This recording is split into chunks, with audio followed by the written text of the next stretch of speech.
Hello everyone, welcome to Priya blogs. So ಎಲ್ಲರೂ ಹೇಗಿದ್ದೀರಾ? ನಂದು ಲಾಸ್ಟ್ ಕುಕಿಂಗ್ ರೆಸಿಪಿಗೆ ತುಂಬಾ ಚೆನ್ನಾಗಿ ರೆಸ್ಪಾನ್ಸ್ ಬಂದಿತ್ತು. ಸೊ ಇವಾಗ ಇನ್ನೊಂದು ರೆಸಿಪಿ ಮಾಡ್ತಾ ಇದ್ದೀನಿ. ಎಲ್ಲ ನೋಡಿ, ಇದೊಂದು ಸ್ವೀಟ್ ರೆಸಿಪಿ, ಸಿಂಪಲ್ ರೆಸಿಪಿ ಮಾಡಿ ತೋರಿಸ್ತೀನಿ. ಇಂಗ್ರೀಡಿಯೆಂಟ್ಸ್ ಎಲ್ಲ ಸಿಂಪಲ್, ಎಲ್ಲ ಆಲ್ಮೋಸ್ಟ್ ಮನೆಯದಲ್ಲೇ ಇರುತ್ತೆ. ಸೊ ಏನೇನು ಇಂಗ್ರೀಡಿಯೆಂಟ್ಸ್ ಅಂತ ನಿಮ್ಗೆ ತೋರಿಸ್ತೀನಿ ಬನ್ನಿ. ನೋಡ್ಬೋದು, milk powder, fresh cream, condensed milk, normal milk bread, milk ತಗೋಬೇಕು, ಕಸ್ಟರ್ಡ್ ಪೌಡರು, ಸ್ವಲ್ಪ ಸ್ವೀಟ್ನೆಸ್ಸಿಗೆ ಶುಗರು ಆ್ಯಂಡ್ ಮಿಲ್ಕ್. ಕಸ್ಟರ್ಡ್ ಪೌಡರ್ನ ಮಿಕ್ಸ್ ಮಾಡೋದಕ್ಕೆ ಇದು ಮಿಲ್ಕ್.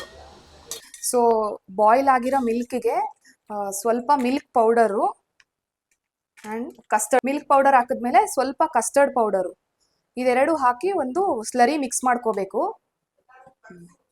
ಸೊ ಈ ಥರ ನೋಡಿ, ಹಿಂಗೆ ಇದೆರಡನ್ನು ಫಸ್ಟು ಮಿಲ್ಕಲ್ಲಿ ಚೆನ್ನಾಗಿ ಮಿಕ್ಸ್ ಮಾಡ್ಕೊಳ್ಳಿ. ಮಿಕ್ಸ್ ಮಾಡಿಕೊಂಡು ಬಾಯ್ಲ್ ಆಗ್ತಿರೋ ಮಿಲ್ಕಿಗೆ ಆ್ಯಡ್ ಮಾಡಿ. ಇದು ಫಸ್ಟ್ ಸ್ಟೆಪ್ ನೋಡಿದ್ರಲ್ಲ. ಸೆಕೆಂಡ್ ಸ್ಟೆಪ್ ಬಂದ್ಬಿಟ್ಟು ಈ ಸ್ಲರಿ ಏನು ಮಾಡಿರ್ತೀವಿ ಇದನ್ನ ಬಾಯ್ಲಿಂಗ್ ಮಿಲ್ಕಿಗೆ ಆ್ಯಡ್ ಮಾಡಬೇಕು. ಸೊ ಹಿಂಗೆ ಆ್ಯಡ್ ಮಾಡಿ ಈ ಥರ ಕಂಪ್ಲೀಟಾಗಿ ಮಿಕ್ಸ್ ಮಾಡ್ತಾ ಇರಬೇಕು. ಈ ರೆಸಿಪಿ ನಾನು ಏನಕ್ಕೆ ಮಾಡ್ತಾ ಇದ್ದೀನಪ್ಪ ಅಂತಂದರೆ, ನನಗೆ ಒಂದು ಫ್ರೆಂಡ್ ಇದ್ಲು ಕಾಲೇಜಲ್ಲಿ. ಅವರು ಪ್ರತಿ ಟೈಮು ಸ್ವೀಟ್ ಅಂತ ಹೇಳಿದ್ರೆ ಅವ್ರ ಮನೆಯಲ್ಲಿ ಯಾವಾಗೂ ಅಷ್ಟೇ ಕಸ್ಟರ್ಡ್ ಮಾಡಿ ಈ ಥರ ಪುಡ್ಡಿಂಗ್ ಮಾಡ್ಕೊಡೋರು.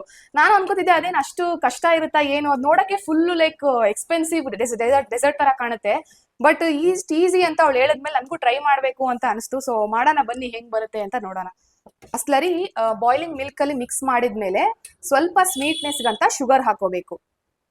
ಸೊ ಶುಗರ್ ಹಾಕಿದ್ಮೇಲೆ ಚೆನ್ನಾಗಿ ಒಂದು 5 ಮಿನಿಟ್ಸ್ ಇದು ಬಾಯ್ಲ್ ಆಗಕ್ಕೆ ಬಿಡಬೇಕು. ಸೊ ಅದು ಅವಾಗ ಕಸ್ಟರ್ಡ್ ಪೌಡರು ಅಲ್ಲಿ ಎಕ್ಸ್ಟ್ರಾಕ್ಟ್ ಆಗಿ ಅದು ಸ್ವಲ್ಪ ತಿಕ್ ಆಗುತ್ತೆ. ನೋಡಿ ಆಲ್ರೆಡಿ ಎಷ್ಟು ತಿಕ್ ಆಗ್ತಾ ಇದೆ. ಸೊ ಚೀಸ್ ಕೇಕು ತುಂಬಾ ಜನ ಇಷ್ಟಪಟ್ರು. ಆಕ್ಚುಲಿ ನಮ್ಮ ಕೊಲೀಗ್ಸ್ ಎಲ್ಲ, ಏನು ನೀನು ಒಬ್ಳೆ ಮಾಡ್ಕೊಂಡು ತಿನ್ಬಿಟ್ಟೆ, ನಮಗೆಲ್ಲ ತಗೊಂಬಂದಿಲ್ಲ, ನಾವು ಟೇಸ್ಟ್ ಮಾಡ್ತಾ ಇದ್ವಿ ಅಂದ್ರು. ಸೊ ನೆಕ್ಸ್ಟ್ ಟೈಮ್ ಇನ್ನೊಂದ್ಸಲ ಚೀಸ್ ಕೇಕ್ ಮಾಡಿ ನಮ್ಮ ಕೊಲೀಗ್ಸ್ಗೆಲ್ಲಾನು ಕೊಡ್ತೀನಿ. ನೋಡೋಣ ಬನ್ನಿ, ಇದು ಹೇಗೆ ಬರುತ್ತೆ ಅಂತ ನೋಡೋಣ. ಸೊ ಈ ವ್ಲಾಗ್ನು ಎಲ್ಲರೂ ಸಪೋರ್ಟ್ ಮಾಡಿ. ಹಿಂಗೆ ಕುಕಿಂಗ್ ವ್ಲಾಗ್ಸ್ನು ಆಗ್ತಾ ಇರ್ತೀನಿ.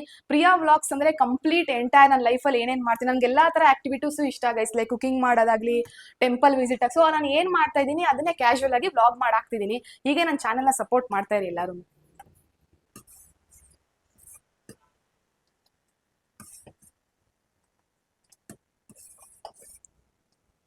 ಸೊ ನೆಕ್ಸ್ಟ್ ಸ್ಟೆಪ್ ಬಂದ್ಬಿಟ್ಟು ಫ್ರೆಶ್ ಕ್ರೀಮ್ ಆ್ಯಂಡ್ ಕಂಡೆನ್ಸ್ಡ್ ಮಿಲ್ಕ್ದು ಒಂದು ಪೇಸ್ಟ್ ಮಾಡಿ ಇಟ್ಕೋಬೇಕು ಲೇಯರಿಂಗ್ ಮಾಡೋಕ್ಕೆ. ಸೊ ಫ್ರೆಶ್ ಕ್ರೀಮ ಚೆನ್ನಾಗಿ ಶೇಕ್ ಮಾಡಿ ಯೂಸ್ ಮಾಡಿ ಬಿಫೋರ್ ಯೂಸಿಂಗು. ಸೊ ನೋಡಿ, ಫ್ರೆಶ್ ಕ್ರೀಮ ಸ್ವಲ್ಪ ಹಾಕೋತಾ ಇದ್ದೀನಿ. ಸೊ ನೆಕ್ಸ್ಟ್ ಬಂದ್ಬಿಟ್ಟು ಇದು ಸ್ವೀಟ್ ಆ್ಯಂಡ್ ಕಂಡೆನ್ಸ್ಡ್ ಮಿಲ್ಕು, ಇದನ್ನು ಇದಕ್ಕೆ ಆ್ಯಡ್ ಮಾಡ್ಕೋಬೇಕು. ಸ್ವೀಟ್ ಎಷ್ಟು ಬೇಕು ಅಷ್ಟು ನೋಡಿ ಆ್ಯಡ್ ಮಾಡ್ಕೊಳ್ಳಿ. ಸೊ ನೋಡಿ ಈ ಥರ ಬರುತ್ತೆ. ಈ ಎರಡನ್ನ ಚೆನ್ನಾಗಿ ಒಂದು ಮಿಕ್ಸರ್ ಆಗಿ ಪೇಸ್ಟಾಗಿ ರೆಡಿ ಮಾಡ್ಕೋಬೇಕು. ಲೇಯರಿಂಗ್ ಮಾಡೋಕ್ಕೆ ಇದು ಕೂಡ ಒಂದು ಇಂಪಾರ್ಟೆಂಟ್ ಸ್ಟೆಪ್ಪು ಪುಡಿಂಗಲ್ಲಿ. ಸೊ ಬೆಂಗಳೂರಲ್ಲಂತೂ ಸಿಕ್ಕಾಪಟ್ಟೆ ಸೆಕೆ ಇದೆ. ಆಲ್ ದ ಮಾಮ್ಸ್ಗೆ ಒಂದು ಸಲ್ಯೂಟ್ ಮಾಡ್ತೀನಿ, ನಿಜ ಹೇಳ್ತೀನಿ. ಅಡುಗೆ ಮಾಡ್ತಿರೋ ಮಾಮ್ಸ್ಗೆಲ್ಲರಿಗೂ ಕುಕಿಂಗ್ ಮಾಡ್ಬೇಕಾದ್ರೆ ನನಗೆ ಏನು ಕಷ್ಟ ಅಂತ ಗೊತ್ತಾಗ್ತಾ ಇದೆ. ಥ್ಯಾಂಕ್ಸ್ ಮಾ.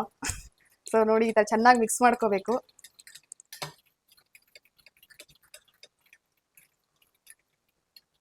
ಪೇಟೆಯಲ್ಲಿ 200 ರುಪೀಸ್ ತಗೊಂಡಿರೋಕ್ಕೂ ಯೂಸ್ ಆಯಿತು. ಅಟ್ಲೀಸ್ಟ್ ಕಿಚನಲ್ಲಿ ಕುಕ್ ಮಾಡ್ಬೇಕಾದ್ರೆ ತುಂಬ ಯೂಸ್ ಆಗ್ತಾ ಇದೆ. ಸಿಕ್ಕಾಪಟ್ಟೆ ಶಕೆ ಇದೆಯಪ್ಪ.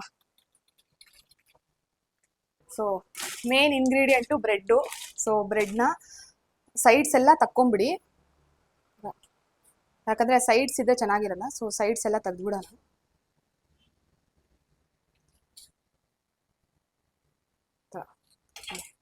ಸೈಡ್ಸ್ ಎಲ್ಲ ರಿಮೂವ್ ಮಾಡಿ ಬರೀ ಈ ಥರ ತಗೋಬೇಕು ಪೀಸಸ್ನ. ಇದೇ ಮೇನ್ ಪಾರ್ಟ್ಸ್. ಸೊ ಇದೇ last and important step of bread putting ಅಂತ ಹೇಳ್ಬೋದು. ಬ್ರೆಡ್ ಏನು ಎಲ್ಲ ಸೈಡ್ಸ್ ತೆಗ್ದು ಸ್ಲೈಸ್ ಮಾಡ್ಕೊಂಡಿರ್ತೀವಿ, ಇದನ್ನ ಫಸ್ಟು ಲೇಯರ್ ಇಡಬೇಕು. ಫಸ್ಟ್ ಲೇಯರ್ ಇದಾಗಿದ ತಕ್ಷಣ ಇದ್ರ ಮೇಲೆ ಮಿಲ್ಕ್ ಏನು ರೆಡಿ ಮಾಡ್ಕೊಂಡಿದ್ವಲ್ಲ ಈ ಮಿಲ್ಕು. ಸೊ ಈ ಮಿಲ್ಕ್ ಒಂದು ಲೇಯರ್ ಹಾಕಬೇಕು. ನೋಡಿ ಈ ಥರ. ಇದೇನು ಕಸ್ಟರ್ಡು ಮತ್ತು ಮಿಲ್ಕ್ ಪೌಡರ್ ಹಾಕಿ ಒಂದು ಮಿಲ್ಕ್ ಮಾಡ್ಕೊಂಡಿದ್ವಿ, ಇದು ಒಂದು ಲೇಯರು. ಅದಾಗಿದ್ಮೇಲೆ ಕಂಡೆನ್ಸ್ಡ್ ಮಿಲ್ಕ್ ಜೊತೆ ಕ್ರೀಮ್ ಏನು ಒಂದು ಲೇಯರ್ ಮಾಡ್ಕೊಂಡಿದ್ವಿ, ಇದೊಂದು ಲೇಯರು. ಇದಾದ್ಮೇಲೆ ಇದು ಡ್ರೈ ಫ್ರೂಟ್ಸ್ ಪೌಡರು, ಇದನ್ನ ಹಿಂಗೆ ಹಾಕ್ಬೇಕು, ಡ್ರೈ ಫ್ರೂಟ್ಸ್ ಪೌಡರ್ಸು. ಇದೇ ಸ್ಟೆಪ್ಪು ಫೈನಲಿ ಈ ಬಾಕ್ಸ್ ಎಷ್ಟು ತನಕ ಇಡುತ್ತೆ ಅಷ್ಟು ಮಾಡ್ಕೊಂಡು ಹೋಗ್ಬೇಕು. ಇದೇ ಫೈನಲ್ ಸ್ಟೆಪ್.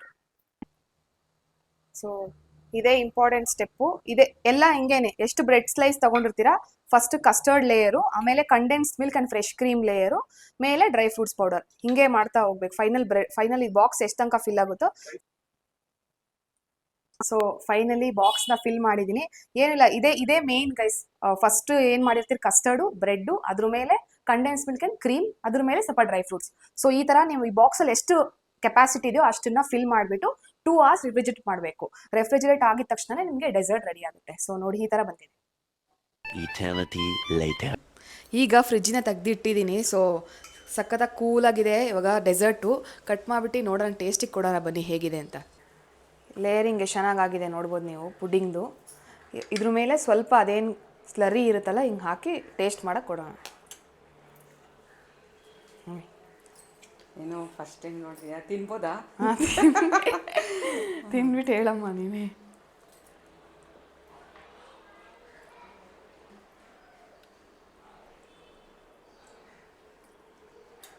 ತುಂಬ ಚೆನ್ನಾಗಿದೆ. ಆದರೆ ಬ್ರೆಡ್ ಅನಿಸಲ್ಲ, ಏನೋ ಒಂಥರ ಡಿಫ್ರೆಂಟ್ ಆಗಿದೆ. ಎಲ್ಲರೂ ಟ್ರೈ ಮಾಡಿರಿ, ತಿನ್ನಿ, ಚೆನ್ನಾಗಿದೆ. ಸೊ ಇದೇ ಒಂದು ಚಿಕ್ಕ ವ್ಲಾಗ್ ಆಗಿತ್ತು. ಪುಡಿಂಗ್ ಮಾತ್ರ ಸಕ್ಕದಾಗಿ ಬಂದಿದೆ, ನಿಜ ಹೇಳ್ತೀನಿ. ನಾನು ಕೂಡ ಸ್ವಲ್ಪ ಟೇಸ್ಟ್ ಮಾಡಿದೆ. ಎಲ್ಲರೂ ಟ್ರೈ ಮಾಡ್ಬೋದು. ಈ ಸಮ್ಮರಲ್ಲಿ ಮಕ್ಕಳಿಗೆ ಎಲ್ಲ ತುಂಬ ಇಷ್ಟ ಆಗುತ್ತೆ. ಒಂದು ಬ್ರೆಡ್ ಇದ್ದರೆ ಸಾಕು ಮನೆಯಲ್ಲಿ. ಸೊ ಹೀಗೆ ಎಲ್ಲರೂ ನನ್ನ ಸಪೋರ್ಟ್ ಮಾಡ್ತಾಯಿರಿ. ಆಲ್ಸೋ ನನ್ನ ಚಾನಲ್ನ ಸಬ್ಸ್ಕ್ರೈಬ್ ಮಾಡ್ಕೊಳ್ಳಿ ಗೈಸ್. Thank you.